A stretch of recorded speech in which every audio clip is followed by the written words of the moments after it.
Hello friends, नमस्कार। Dayanand online classes में एक बार फिर से आपका हार्दिक स्वागत है। हम पढ़ रहे थे भूगोल और भूगोल 12th का भूगोल, 12वीं क्लास का भूगोल, और उसमें हमारा टॉपिक चल रहा था विश्व की प्रमुख जनजातियाँ। कौन सा टॉपिक चल रहा था भाई? विश्व की प्रमुख जनजातियाँ, ये हमारा टॉपिक था। शुरुआत में मैंने बताया था कि हमारे टॉपिक में एस्किमो है, बुशमैन है, भील है और गोंड है। अब हमने 3 जनजातियों का, कौन सी, एस्किमो, बुशमैन और भील जनजाति का अध्ययन हमने पिछले कक्षाओं में कर लिया। आज की क्लास में हम अध्ययन करेंगे गोंड जनजाति। गोंड जनजाति का आज की क्लास में हम अध्ययन करेंगे। तो अध्ययन अपन शुरू कर रहे हैं। गोंड जनजाति विश्व का सबसे बड़ा, विश्व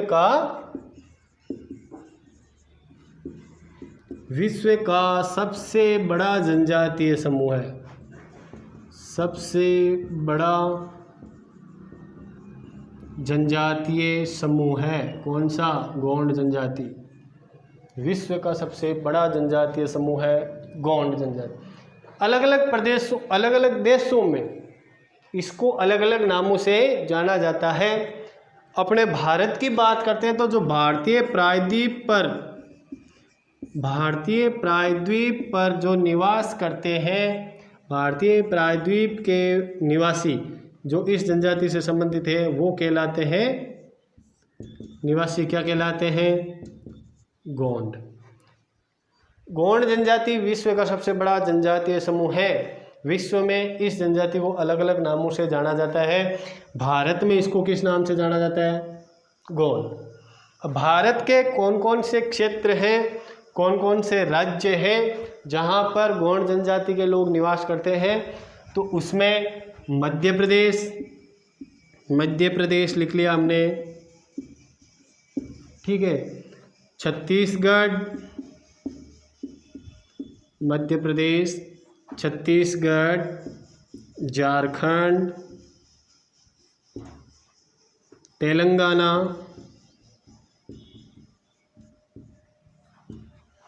महाराष्ट्र,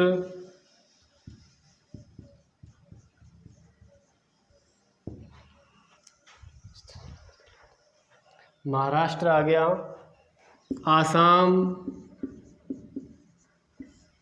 आसाम और उड़ीसा। भारत के जो ये 7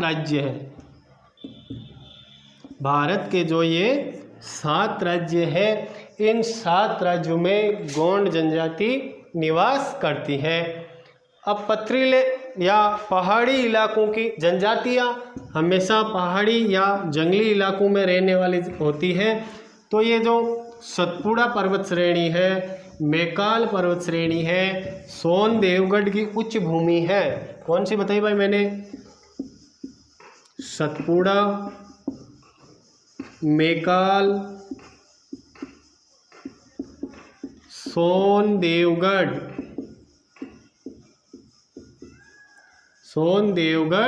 उच्च भूमि। इन क्षेत्रों में गोंड जनजाति प्रमुख रूप से निवास करती है। कौन सी? सतपुड़ा रेंज है, मैकाल रेंज है, सोन देवगढ़ की जो उच्च भूमि है। इसके अलावा और भी है, जैसे बस्तर का पठार है,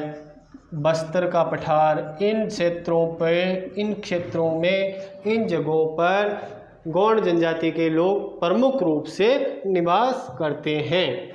ठीक है। आर्थिक क्रियाकलापों में देखो आप, आर्थिक क्रियाकलाप, गोंड जनजाति के आर्थिक क्रियाकलाप कौन कौन से हैं?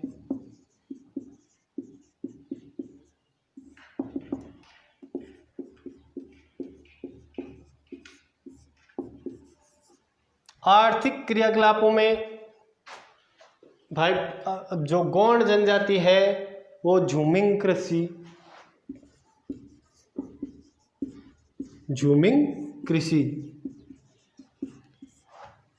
झूमिंग कृषि करते हैं। इसके अलावा आखेट करते हैं।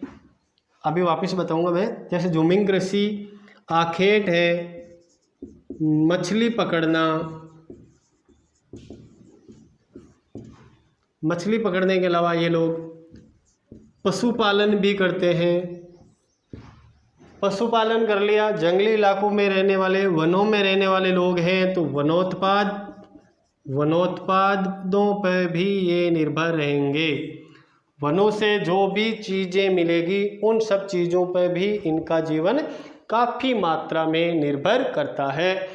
झूमिंग कृषि का मतलब भील वाली क्लास, जो भील जनजाति वाली जो क्लास थी, उसमें मैंने बताया था कि भाई किसी स्थान विशेष के पेड़ों को या जो झाड़ी बूटियाँ हैं उनको जलाकर जो राख बचती है उस राख में बीज बो देते हैं, 2-3 साल तक वहाँ पे खेती करते हैं। उसके बाद में किसी दूसरे स्थान पर वो जाकर फिर सेम प्रोसेस अपनाते हैं। तो झूमिंग कृषि, गौंड जनजाति के लोग झूमिंग कृषि भी करते हैं। आखेट, शिकार भी करते हैं, ये छोटे बड़े जानवरों का कभी कभार शिकार भी कर लेते हैं। इसके अलावा मछली भी पकड़ते हैं, खुद के भोजन में भी काम में ले लेते हैं। ज़रूरत से ज़्यादा पकड़ने पर वो किसी दूसरे नज़दीक के मार्केट में बेच भी देते हैं। अब कृषि प्रधान या कृषि पर आधारित जनजाति है, कृषि पर ज़्यादा निर्भर कर रही है, तो कृषि के साथ साथ ये लोग पशुपालन भी करेंगे। पशुपालन करेंगे तो जो पशुओं से जो भी चीज़ें प्राप्त होगी, दूध है, दही है, मक्खन है, घी है, छाछ है, जो भी इनसे, जो भी पशुओं के दूध से निर्मित जो भी चीज़ें होंगी वो बाज़ार में बेच देंगे। खुद तो काम में लेंगे, जो ज़्यादा ज़रूरत से ज़्यादा होने पर नज़दीक के मार्केट में बेच भी देंगे।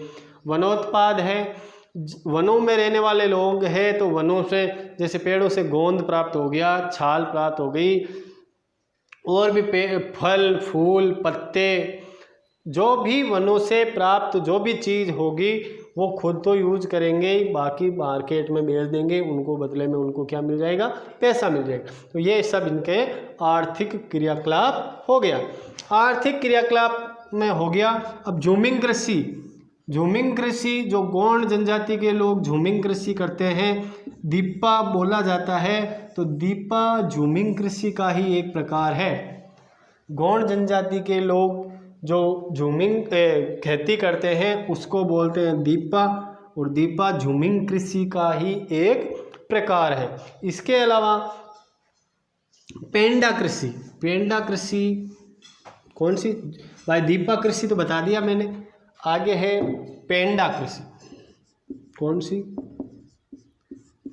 पेंडा कृषि की जाती है मध्य प्रदेश में। गौंड जनजाति के जो लोग मध्य प्रदेश में हैं वो लोग इस प्रकार की खेती करते हैं। क्या करते हैं? जो बस्तर का पठार है, बस्तर का पठार का जो ढलान वाला क्षेत्र है, तेज ढाल वाला क्षेत्र है, जैसे पठार है ये है अपना बस्तर का पठार।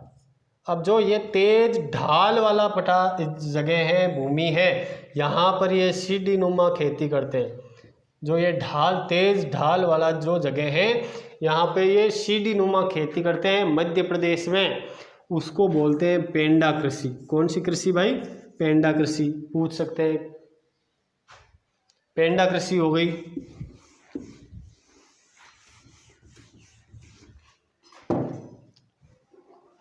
अब कुछ अन्य भी जातीय समूह हैं, जैसे कुरूट है, केवट है, कुरूट, केवट और धीरव ही है शायद, धीवर, धीरव नहीं भाई, धीवर। इन कुरूट है, कुरूख है, टैनी है। कुरूख, केवट और धीवर जाति समूह हैं, वो भी गौंड जनजाति से ही संबंधित है। कुरूख है, केवट है, धीवर है, जो ये जो जातीय समूह है, इनका संबंध कौन सी जनजाति से है भाई? गौंड जनजाति से। ये याद रखने वाली छोटी छोटी चीज़ें हैं। लो, इसके मतलब जैसे अजमेर के आसपास चलते हैं तो वहाँ पे रावत जाति के लोग ज़्यादा मिलेंगे अपन को, रावत जाति के लोग ज़्यादा मिलेंगे। इस रावत जाति का संबंध भी किससे है? गौंड जनजाति से। पशुपालन का काम करते हैं। रावत जनजाति के लोग क्या करते हैं, ज़्यादातर पशुपालन करते हैं। अब पशुपालन करते हैं, खेती करते हैं, पशुपालन पर निर्भर करते हैं। तो इन रावत जाति के लोगों का संबंध किससे जोड़ा जाता है, गोंड जनजाति से। ये हो गया इनका आर्थिक क्रियाकलाप। आखेट का मैंने बता ही दिया भाई, कभी कभार ये लोग शिकार भी कर लेते हैं ज़रूरत। अब अगर शिकार का ज़्यादातर हिस्सा वो अपने भोजन में काम में ले लेते हैं, लेकिन अगर ज़रूरत से ज़्यादा कभी कभार शिकार मिल भी जाता है तो वे नज़दीक के मार्केट में बेच देते हैं, ताकि उनका जो आर्थिक व्यवहार है, आर्थिक मांगे हैं, वो पूरी हो सके। उसके बाद में इनके भोजन में देखो आप, गोंड जनजाति के भोजन में जो स्थानीय अनाज है, जैसे कोदू और कुटकी, स्थानीय अनाज गोंड जनजाति के लोग क्या, कोदू और कुटकी अनाज है भाई, ये इन अनाजों का इनके भोजन में मुख्य योगदान है। गोंड जनजाति के भोजन में कोदू और कुटकी अनाज हैं, इनका विशेषतः प्रमुख योगदान है। इसके अलावा जिस प्रकार पिछली क्लास में मैंने बताया था कि भील जनजाति के लोग किसी उत्सव त्यौहार पर या खुशी के माहौल पर चावल बनाते हैं, ठीक इसी प्रकार गोंड जनजाति भी उत्सव आदि पर क्या बनाते हैं भाई, चावल बनाते हैं। प्रमुख रूप से जो भी खुशी का माहौल इनके घर में, इनके परिवार में आता है, तो ये चावल विशेष रूप से बनाते हैं। इसके अलावा ये बलि, जो अगर देवी देवताओं के जो बलि दी जाती है, जिस भी जानवर की ये बलि देंगे उसका मांस ये सेवन, उस मांस का ये सेवन करते हैं, आसान खुशी से सेवन करते हैं। ठीक है। इसके बाद में वस्त्र देखो आप,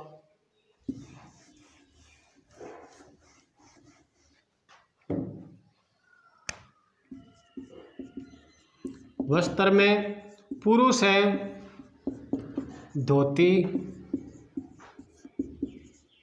कमीज, साफा, धोती है, कमीज है, साफा पहनते हैं। और स्त्रियां क्या करती है, साड़ियाँ पहनती है। ज़्यादातर स्त्रियां क्या करेगी, अब साड़ियाँ पहनेगी।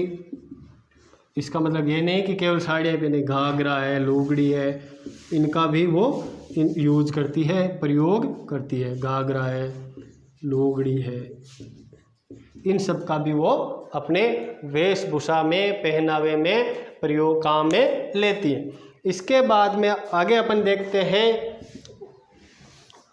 इनके जो वस्त्रों में ही, हालांकि इनके जो गहने होते हैं, गहने एक तो चांदी से निर्मित, पुरुष और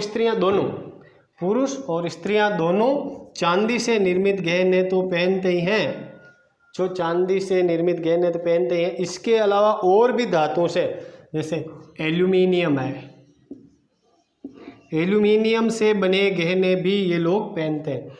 चांदी है, एल्यूमिनियम है। और स्त्रियों का एक शौक और क्या होता है भाई, क्या ज़्यादातर स्त्रियों में, वो अपने शरीर पर टैटू बनवाती है। गोंड जनजाति की स्त्रियां मुख्यतः जब इनके किसी मेले का आयोजन होता है, कोई घर में उत्सव का माहौल होता है, तो स्पष्टतया खुशी से ज़्यादा शौक उनको टैटू बनाने का होता है। अपने शरीर के अंगों पर वो विभिन्न प्रकार के टैटूओं का निर्माण करवाती है। ये हो गए वस्त्र। वस्त्र के बाद में आगे करते हैं निवास गृह या निवास स्थान। तो गोंड जनजाति के निवास स्थान में देखते हैं नंगले, छोटे छोटे गांव, नंगले होते हैं, छोटे छोटे गांव,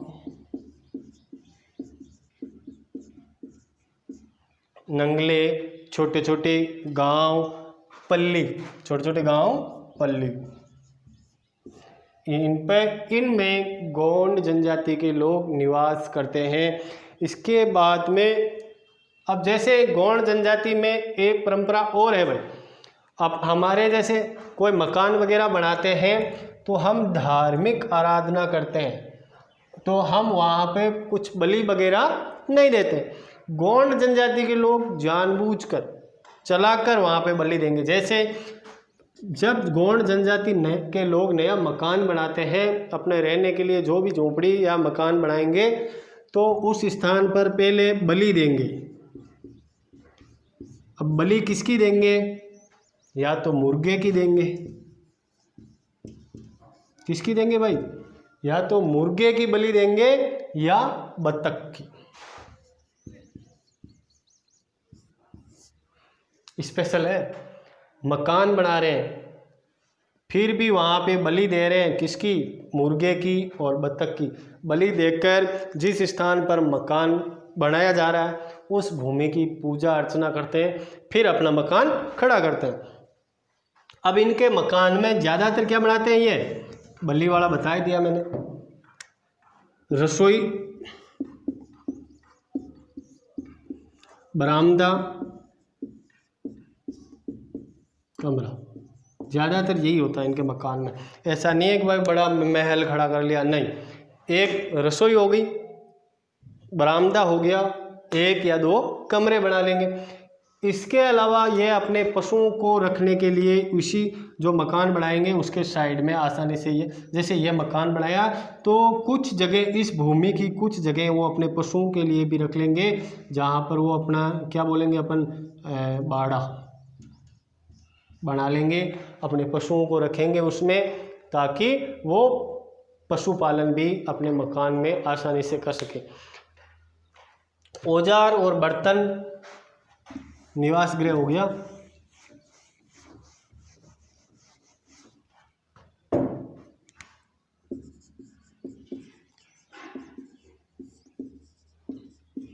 औजार व बर्तन, भाई मैंने अभी थोड़ी देर पहले बताया था कि गोंड जनजाति प्राय कृषि प्रधान जनजाति है, कृषि करने वाली जनजाति है। अब कृषि करने वाली जनजाति होगी तो इनके पास में क्या होगा? फावड़ा होगा, कुदाल होगा, और भी खेती में जो भी कुल्हाड़ी है,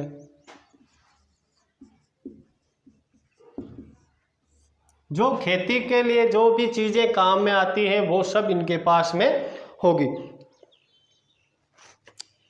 ठीक है, इसके बाद में समाज व संस्कृति देख लेते हैं इनकी।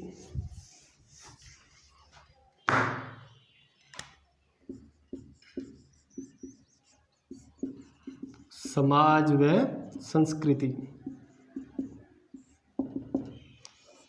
समाज व संस्कृति में देख लो, इनके घर में जो सबसे बुजुर्ग आदमी होता है, घर का जो सबसे बुजुर्ग सदस्य होता है, सबसे बूढ़ा आदमी होता है, वो होता है घर का प्रमुख।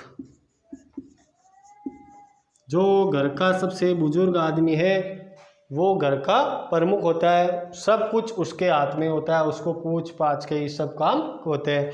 इसके अलावा गोंड जनजाति में विवाह करने के भी अलग अलग प्रकार हैं। अब कौन कौन से प्रकार हैं? जैसे सेवा विवाह, अभी बताऊंगा क्या होता है ये। सेवा विवाह, विनिमय विवाह, विधवा विवाह,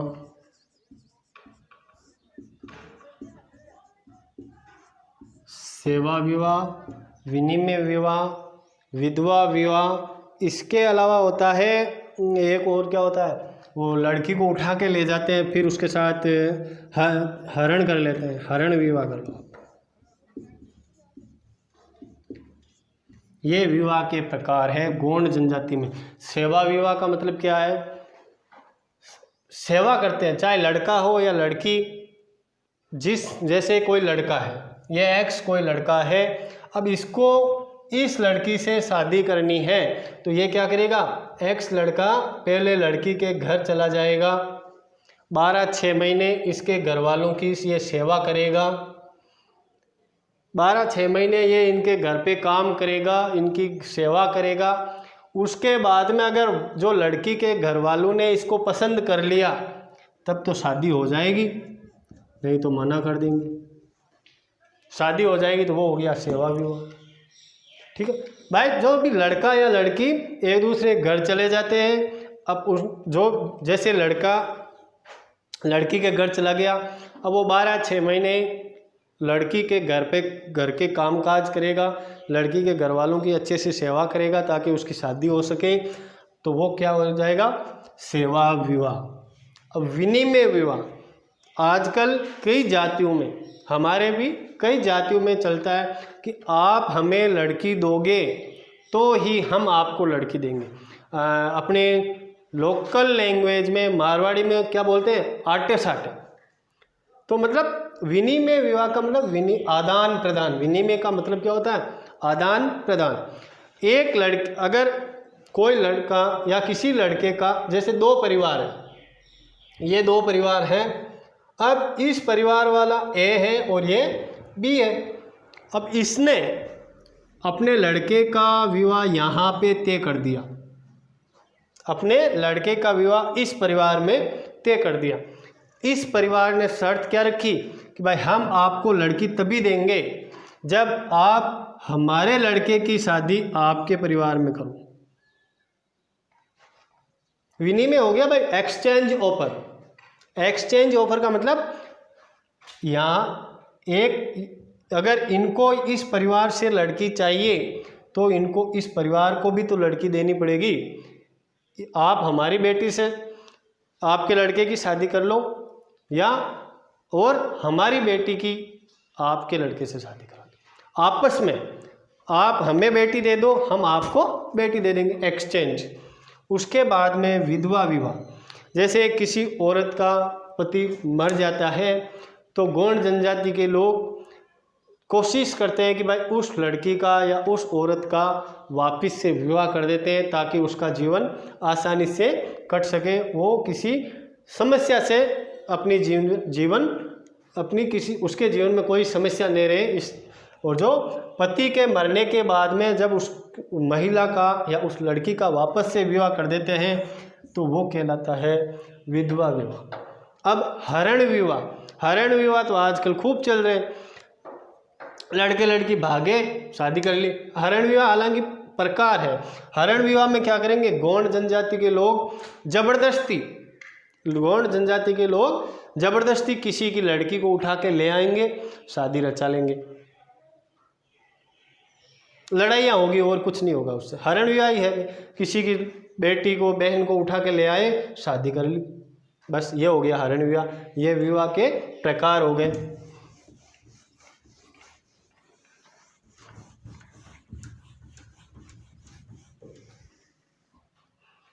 इसके अलावा अब जो इनके गांव के मुखिया, गौंड जनजाति का जो गांव का मुखिया होता है वो कहलाता है पटेल, मुखादिम या पटेल, गांव का मुखिया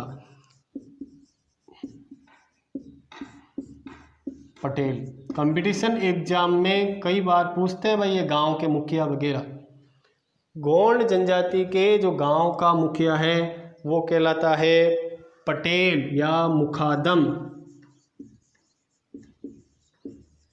मुखादिम भी कई जगह लिखा होता है, मुखादम। गांव का मुखिया कहलाएगा पटेल।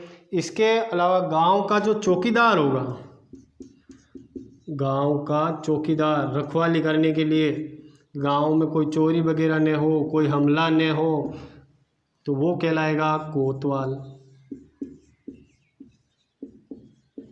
मुखिया हो गया पटेल, चौकीदार हो गया कोतवाल। इसके अलावा जो गांव का पुजारी होगा, गांव का पुजारी होगा वो कहलाएगा पुरोहित या देबारी। पुरोहित या देबारी।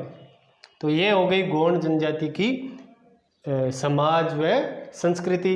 इसमें हमने ये गांव के मुखिया का देख लिया, चौकीदार का देख लिया, पुजारी को वो क्या बोलते हैं, विवाह का प्रकार देख लिया, इनकी अलग अलग परंपराएं देख ली, भोजन देख लिया। तो ये अपनी गौंड जनजाति वाला टॉपिक यहीं पे ख़त्म होता है। तो हमारा जो ये टॉपिक था विश्व की प्रमुख जनजातियाँ, वो अपना टॉपिक यहाँ पे अपना क्लियर होता है। धन्यवाद।